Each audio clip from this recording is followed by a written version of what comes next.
சொல்லும் செயலும் இணைந்தவாறு வாழ்ந்தவர் நீரே, சோபிதமாய் தூய வாழ்வு பெற்றவர் நீரே, அல்லும் பகலும் இறைவனையே தொழுதவர் நீரே, அழகான 5 கடமை தந்த யா ரசூலல்லாஹ்.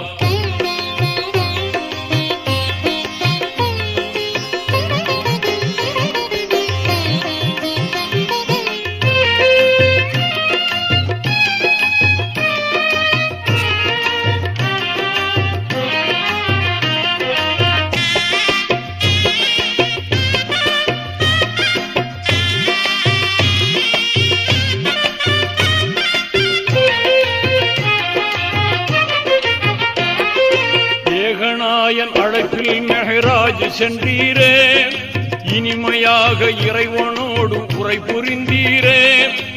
ஏகநாயன் அழைப்பில்